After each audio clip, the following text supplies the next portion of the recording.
전해드린 대로 간호협회가 이른바 준법 투쟁을 선언하면서 의료 현장의 차질을 불가피할 것으로 보입니다. 네, 관련 내용 이승훈 변호사, 정혁진 변호사와 함께 자세히 짚어보도록 하겠습니다. 안녕하세요. 안녕하세요.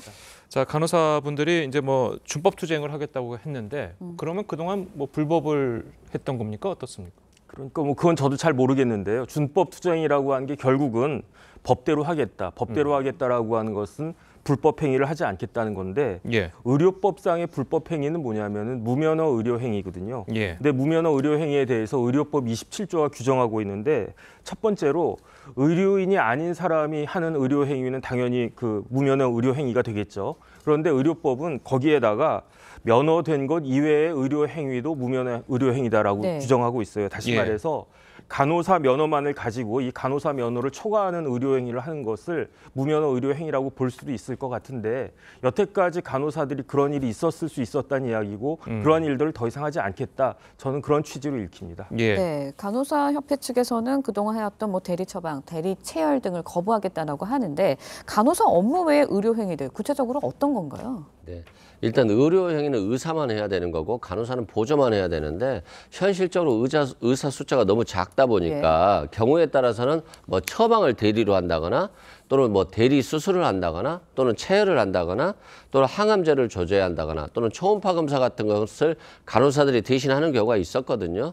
근데 이게 이제 엄격하게 보면 불법적인 일이기 때문에 이제 간호사들이 이러한 불법 의료 행위를 하지 않겠다라고 하는 것이고 자신들에게 어떤 의사의 의료 행위까지도 지시하는 것들에 대해서는 뭐 신고라든가 조치를 취하겠다. 결국에는 이제 준법 투쟁을 하겠다 이런 취지로 보시면 될 것 같습니다. 아니 그러니까 체열 같은 경우에는 그동안 우리가 뭐 병원 가가지고 체열을 한다, 건강검진할 때 체열할 때 대부분 간호사분들이 했던 걸로 저는 기억을 하는데 네네. 그런 것들이 그럼 다 불법이었다는 얘기였네요. 일단은 의료법상의 의료인이 누구냐면은 의사, 치과의사, 한의사, 조산사 예. 그리고 간호사거든요. 그런데 의료법의 간호사의 업무에 대해서 어떻게 규정하고 있냐면 첫 번째 간호, 그다음 보건활동, 간호조무사 지도, 그리고 의사의 지도하에 시행하는 진료의 보조라고 보는 거죠. 예. 그러니까 그런 체열 같은 것들은 진료의 보조라고 판단할 수 있는 것 같고 그 의료법의 의료 행위에 대해서 명확하게 규정하고 있지 않아요. 그래서 제가 찾아봤더니 판례를 찾아봤더니 의료 행위를 진찰과 치료로 그 규정하고 있는 것 같더라고요. 일부 그 판례에서. 그러니까 당연한 거 아니겠습니까? 그런데 의사가 있는 상황에서 의사의 포괄적인 지도하에서 행해지는 그러한 체열 정도의 일은 간호사의 업무에 충분히 해당되는 것이 아닌가 저는 그런 생각이 들고요. 예. 의사가 없이 예컨대 수술을 했다. 이건 당연히 그 문제가 되는 거겠죠. 예. 하지만 되게 간단하고 그런 것들은 그다음에 이제 관련한 무면허 의료 행위 관련해 가지고 판례가 굉장히 다양한데 판례에 따라서 이런 것들은 문제가 된다 안 된다 그런 것들이 굉장히 많기 때문에 지금 구체적으로 어떤 것이 문제가 될지는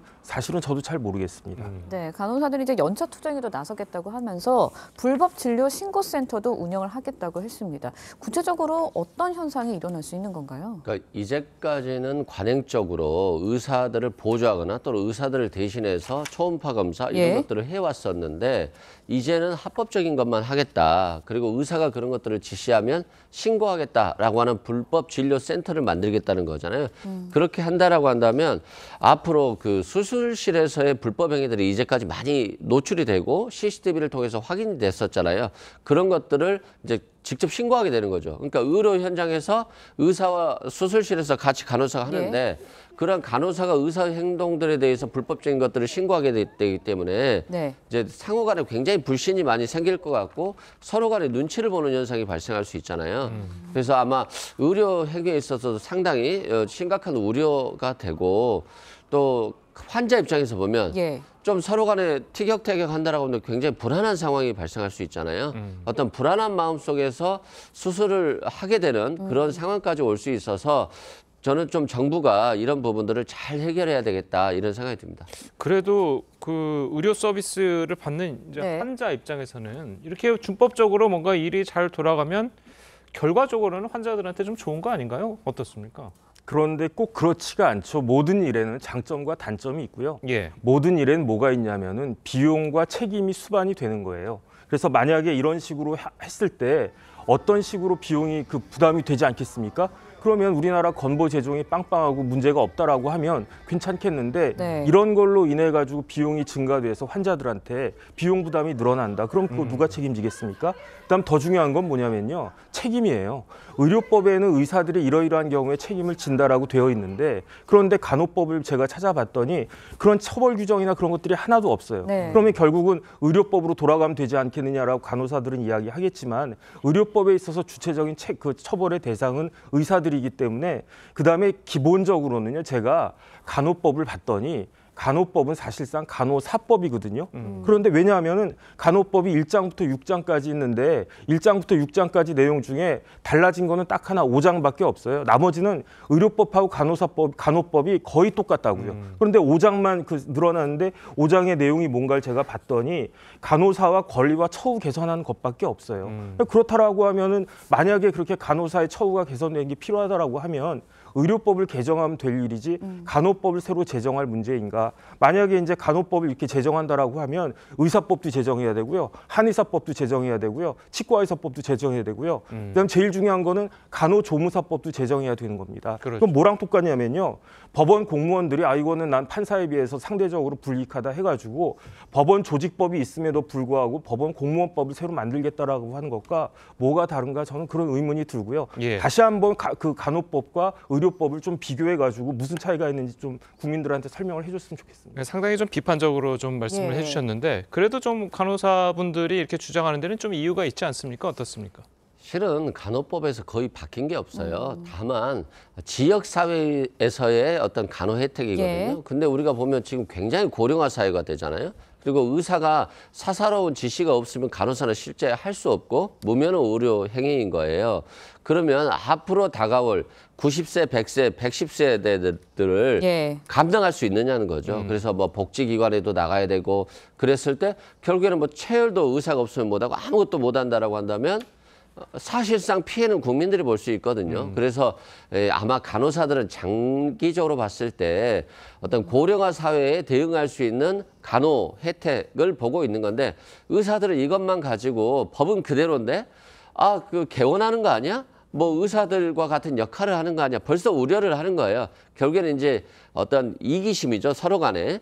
그렇지만 사회가 변화하고 있는데 의료법이라든가 간호사법은 그대로 과거에 퇴행하고 있다라고 한다면 현실을 수렴할 수 없기 때문에 저는 의사들이나 간호사들이나 간호조무사나 전체적으로 어떤 직역 간의 이기주의를 떠나서 조화로운 어떤 현실에 맞는 그런 법이 제정되는 게 더 맞지 않나 싶습니다. 네, 예. 윤 대통령이 이제 간호법에 대한 거부권을 행사하면서 간호법 다시 국회로 돌아오게 됐습니다. 공이. 그렇다 보니까 정치권에서도 이제 의료계와의 갈등을 좀 해결해야 될 묘안이 좀 있어야 될 것 같은데 정혁진 변호사님은 어떻게 보시나요?